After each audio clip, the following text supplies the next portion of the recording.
Hello दोस्तों, नमस्कार। आप सबका स्वागत है हमारे चैनल पर। पिछली क्लास में हम लोगों ने बात किया था शोषण के विरुद्ध अधिकार पर, और अब हम इस क्लास में पढ़ने वाले हैं धार्मिक स्वतंत्रता का अधिकार। जैसा कि हम लोग अभी अपने जो वीडियो हैं उसमें मौलिक अधिकार पढ़ रहे हैं, और टॉपिक वाइज जो भी लाइन वाइज हैं, जो 6 हमारे मौलिक अधिकार हैं, उन 6 की कड़ी में हम लोग आज पढ़ने वाले हैं धार्मिक स्वतंत्रता का अधिकार। धार्मिक स्वतंत्रता का मतलब होता है कि जो हमारे देश के नागरिक हैं, चाहे वो जिस धर्म के हों, उनकी अपने धर्म की मानने की अपनी स्वतंत्रता है। उसको वो किस ढंग से मानते हैं, किस रीति रिवाज से मानते हैं, उनकी संस्कृति और उनके संस्कार क्या हैं, ये हमारे संविधान के मौलिक अधिकार निर्धारित करता है और व्यक्तियों को एक प्रकार से अधिकार देता है कि वो अपने आप में स्वतंत्र हैं, अपना कोई भी धर्म मान सकते हैं, किसी भी धर्म को मानने की उनकी अपनी खुद की स्वतंत्रता है। तो पहला आर्टिकल है हम लोगों का आज आर्टिकल 25। आर्टिकल 25 से आर्टिकल 28, इसको धार्मिक स्वतंत्रता का अधिकार बोलते हैं। इसके तहत हम लोग पढ़ने वाले हैं सबसे पहले आर्टिकल 25, जो हमको सबसे पहले धर्म को, अंतःकरण के धर्म को मानने का अधिकार देता है। मतलब हम अपनी अंतरात्मा से कोई भी धर्म को मान सकते हैं, और यदि किसी धर्म को हम मानते हैं और किसी दूसरे धर्म में भी हमारी श्रद्धा होती है तो उसको भी हम लोग अपने धर्म को दूसरे धर्म में भी परिवर्तित कर सकते हैं। इसमें किसी प्रकार का कोई रोग नहीं है और ना किसी प्रकार का कोई इसको अपराध माना जाएगा। ये उसकी व्यक्ति की खुद की स्वतंत्रता है। तो हम लोग पढ़ेंगे आर्टिकल 25। आर्टिकल 25 कहता है अंतःकरण की स्वतंत्रता। मतलब अंतःकरण की स्वतंत्रता से मतलब हम अपने धर्म का प्रचार प्रसार कर सकते हैं और अपने अंतःकरण से किसी धर्म को मान सकते हैं। मतलब जो हमारे अंतःकरण, मतलब जो हमारी अंतरात्मा है, यदि ये अंतरात्मा गवाह देती है कि हम हिंदू धर्म के हैं और हमारा मुस्लिम धर्म से लगाव है, तो हम बेहिचक मुस्लिम धर्म को मान सकते हैं। ये हमारा मौलिक अधिकार हमको स्वतंत्र करता है। प्रचार मतलब हम लोग अपने धर्म का किसी स्तर पर प्रचार कर सकते हैं, और प्रसार मतलब अपने धर्म को किसी स्तर तक फैला सकते हैं। इसमें किसी प्रकार की कोई रोक टोक नहीं है। इसमें कंडीशन है बस एक चीज की, कि जैसे हम लोगों ने ईसाई सिख लोगों को देखा होगा, ईसाई लोग लॉकेट पहने रहते हैं अपने, उसमें कोई दिक्कत नहीं है। और जैसे कि सिख लोगों को देखा होगा आपने, कृपाण धारण किए रहते हैं, तो उनको धारण करने की स्वतंत्रता हमारे आर्टिकल 25 ही देता है, जिसके तहत वो अपने जो कृपाण है इसको लेके चल सकते हैं और इनकी स्वतंत्रता है, ये अपनी सुरक्षा की दृष्टि से रखते हैं। आर्टिकल 25 इनको धारण करने की स्वतंत्रता देता है। इसके बाद हम लोग देखेंगे आर्टिकल 25 में, जैसे कि हम प्रचार प्रसार को देखते हैं, जो वर्ड किया गया प्रचार करना और प्रसार। प्रसार में मतलब जैसे कि बहुत से ऐसे केस देखने को मिलते हैं, और आप लोगों ने न्यूज़पेपर और विभिन्न मीडिया माध्यम से सुना होगा, देखा होगा कि आज इस क्षेत्र में कुछ लोगों ने अपना धर्म परिवर्तन कर दिया। तो इस धर्म परिवर्तन की भी स्वतंत्रता है, लेकिन इसमें कुछ कंडीशन लगाई गई हैं। और इन कंडीशन में जैसे कोई व्यक्ति है लोभ से, बल से या किसी प्रकार के लालच के द्वारा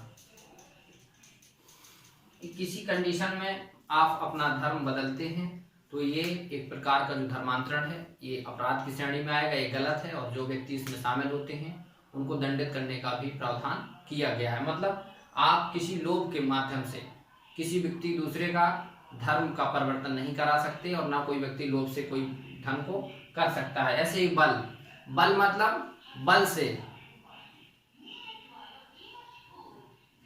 बल जो है, बल मतलब किसी व्यक्ति से जबरदस्ती बल से नहीं कि आप इस धर्म को मानिए, वो व्यक्ति स्वतंत्र है। यदि उसके अंदर आत्मा बोलती है तो बेहिचक वो मान सकता है, लेकिन किसी व्यक्ति से जबरदस्ती किसी प्रकार का धर्म परिवर्तन नहीं कराया जा सकता है।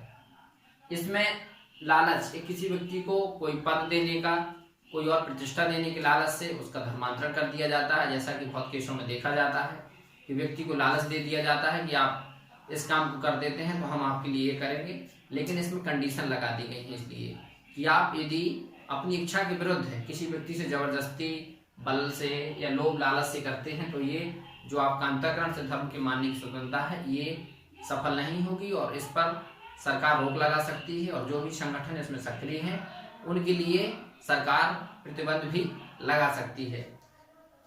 आगे हम लोग देखेंगे अंतःकरण की स्वतंत्रता के बाद आर्टिकल जो 25 है बहुत विवादित रहता है और इसके तहत ही विभिन्न प्रकार के लोग जो धर्म बदल लेते हैं। आपने देखा होगा कि कई ऐसे लोग हैं हमारे समाज में ही कि जो अपना धर्म बदले हुए हैं और उनको किसी भी प्रकार की कोई दिक्कत नहीं है। कुछ लोग परिस्थितियों बस अपने धर्म का परिवर्तन कर लेते हैं या तो उनका आपस में धर्म के जो विभिन्न प्रकार के नियम कानून हैं, संस्कार हैं, संस्कृतियां हैं, उनसे उनका मेल नहीं खाता तो आपस में बदल लेते हैं। कुछ लोग किसी दूसरे लालच में आकर के बदल लेते हैं। तो यही अनुच्छेद 25 हम लोगों को बताता है कि हम किस प्रकार से अपने धर्म को बदल सकते हैं और किस धर्म परिवर्तन के मामले में हम लोग अपने अधिकार का संरक्षण कर सकते हैं। राज्य किसी प्रकार का लोगों को धर्म परिवर्तन से लेकर कोई ऐसा कानून नहीं बनाएगा। आगे हम लोग देखेंगे आर्टिकल 26। आर्टिकल 26 बोलता है कि हम अपने धर्म को कैसे मानेंगे। धर्म को मानने के बाद भाई धर्म यदि हमने मान लिया है, कोई धर्म यदि हम हैं, यदि हम कोई भी धर्म जैसे कि हिंदू धर्म को मानते हैं तो जो धर्म है हिंदू धर्म को हम मानते हैं तो उसके धर्म के किसी प्रकार से जैसे प्रबंधन होता है, विभिन्न प्रकार के मंदिर, विभिन्न प्रकार के जैसे स्थान होते हैं, पौराणिक स्थान है, पर्यटन स्थल है, मंदिर हैं, इनके सब की प्रबंधन की बात की गई है। इसमें कहा गया कि धार्मिक प्रबंधन की स्वतंत्रता, मतलब आप प्रबंधन कर सकते हैं, इसमें आप स्वतंत्र हैं। स्वतंत्र करने के साथ साथ आप इस चीज में अपना जैसे कोई जमीन ले लेते हैं, आपने मंदिर मस्जिदों की जमीन देखी होगी, स्वतंत्र हैं आप उस जमीन को, उसमें किसी प्रकार का कोई सार्वजनिक कार्य नहीं होगा, लेकिन अपने खुद के जो सामाजिक कार्य होंगे वो कर सकते हैं आप, उसमें आप लोग धार्मिक रूप से स्वतंत्र हैं। उस जमीन का प्रबंधन करने का अधिकार आपके पास है, उस पर राज्य किसी प्रकार का हस्तक्षेप नहीं करेगा और उसके साथ साथ उसमें किसी प्रकार की जैसे कि विसंगतियां होंगी, कैसे जैसे कोई विवादित जमीन है तो उसके लिए राज्य प्रयास करेगा, राज्य उसके लिए केस कर सकता है, राज्य उसके खिलाफ जा भी सकता है, लेकिन यदि वो लीगल है और वो जमीन है तो वो प्रबंधन करने का जो धर्म विशेष के व्यक्ति है उनको पूरा अधिकार है। जैसा कि बहुत केसों में देखा जाता है जो जमीन जायदाद होती है ट्रस्ट की या किसी धर्म विशेष मंदिर मस्जिद की, उसको लेकर के विवाद होता रहता है और वही विवाद जैसे कि अभी पूर्व में जो अयोध्या राम मंदिर का विवाद था यही इन सब चीज़ों को लेकर था, आगे इसका हल भी हुआ है। तो ये आर्टिकल 26 हमको बताता है कि जो धार्मिक प्रबंधन की हम लोगों को स्वतंत्रता है, हम अपना धर्म मान सकते हैं और धर्म के तहत हम किसी भी मंदिर मस्जिद गुरुद्वारा या कोई भी हो उसका प्रबंधन करने की हमारी पूरी स्वतंत्रता है, राज्य इस पर किसी प्रकार का हस्तक्षेप नहीं करेगा। हम लोग आगे देखेंगे आर्टिकल 27 हमारा आर्टिकल कहता है कि हम जैसे हमने अपना प्रबंधन कर लिया धर्म का, अब आर्टिकल 27 कहता है कि जो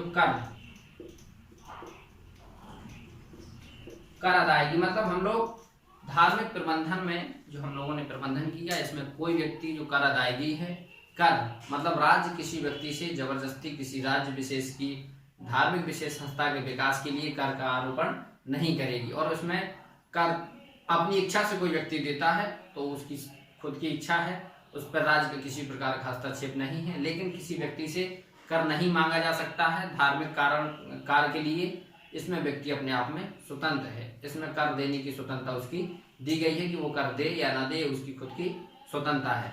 आगे हम लोग आर्टिकल देखेंगे 28 जो कि काफी महत्वपूर्ण है क्योंकि जो हमारे मौलिक अधिकार के तहत हम लोग पढ़ते हैं तो मौलिक अधिकार में जितनी भी चीजें दी गई हैं ये अपने आप में बहुत महत्वपूर्ण है। एक एक आर्टिकल अपने आप में महत्वपूर्ण है और हर एक आर्टिकल में कुछ ऐसी चीजें हैं जो हमारे जीवन के लिए, व्यक्ति के व्यक्तित्व के विकास के लिए, सर्वांगीण विकास के लिए बहुत जरूरी है और व्यक्ति के विकास में ये बहुत बड़े मार्गदर्शक का कार्य करते हैं और इसी के तहत ही हम लोग अपने विभिन्न प्रकार के केसेस होते हैं, फंडामेंटल राइट का जो हनन होता है उसके खिलाफ केस करते भी हैं। आगे हम लोग देखने वाले हैं जैसे कुछ शिक्षण संस्थाएं होती हैं, हम लोग पढ़ते हैं, कोई जैसे ट्रस्ट का विद्यालय है, कोई राज्य द्वारा संचालित विद्यालय है, तो उस लोगों को देखा होगा आप लोगों ने, जो ट्रस्ट के विद्यालय होते हैं उनमें कुछ अलग टाइप से शिक्षा दी जाती है, और जो राज्य के विद्यालय होते हैं उनमें कुछ अलग प्रकार से शिक्षा दी जाती है।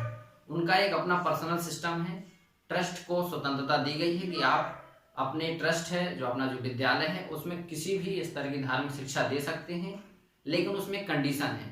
कंडीशन क्या है? कंडीशन ये कहती है कि जैसे कोई स्टूडेंट है, कोई बच्चा है, अपनी एक परिपक्व अवस्था में नहीं है, अल्पवयस्क है, मतलब 18 वर्ष से कम है, यदि विद्यालय में धार्मिक शिक्षा देने जैसी बात होती है और इसका किसी प्रकार से प्रोग्राम रखा जाता है, धार्मिक शिक्षा विद्यालय देता है, तो इसके लिए सबसे पहले विद्यालय को उनके अभिभावकों से पूछना होगा। अभिभावक से सबसे पहले इनकी बात होगी।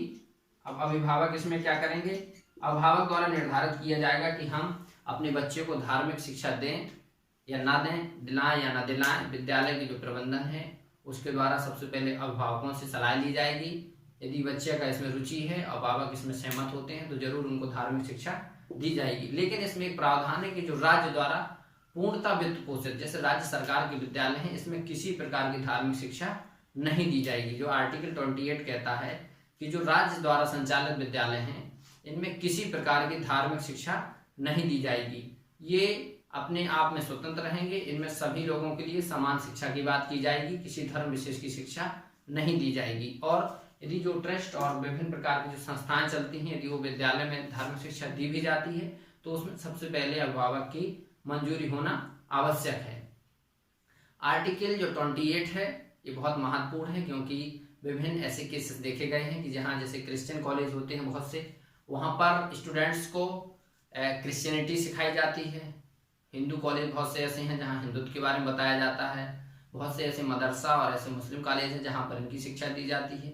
इसी के लिए 28 आर्टिकल जो जोड़ा गया मौलिक अधिकार में, इसीलिए जोड़ा गया है कि किसी प्रकार की समाज में लोगों के बीच इसकी गलत शिक्षा ना जाए और लोग ऐसे विभिन्न प्रकार के जो कार्यकलाप हैं इनमें ना फंसें, अपने रूप में स्वतंत्र रहें।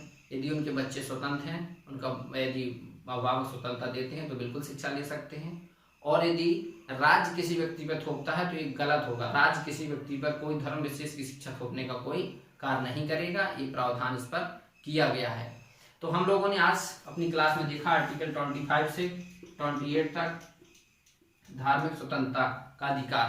धार्मिक रूप से स्वतंत्रता का अधिकार ये बहुत महत्वपूर्ण है। हम लोग अब अगली क्लास में मिलने वाले हैं आर्टिकल 31, लेकिन 31 को थोड़ा समझेंगे क्योंकि 31 पहले था हमारे मौलिक अधिकार में, अब नहीं है। और उसके बाद हम लोग पढ़ने वाले हैं जो सबसे महत्वपूर्ण है, जो संविधान की मूल आत्मा बोली जाती है, संवैधानिक उपचारों का अधिकार। आर्टिकल 32, आर्टिकल 32 को हम लोग अगली क्लास में पढ़ने वाले हैं और उसमें हम लोग समझेंगे कि आर्टिकल 32 क्यों महत्वपूर्ण है, उसमें किस किस प्रकार की रिटें दायर की जाती हैं, और उसके बाद और बाकी बचे हुए आर्टिकल भी हम लोग आगे क्लास में पढ़ेंगे। फिर मिलते हैं अगले वीडियो में, तब तक के लिए धन्यवाद।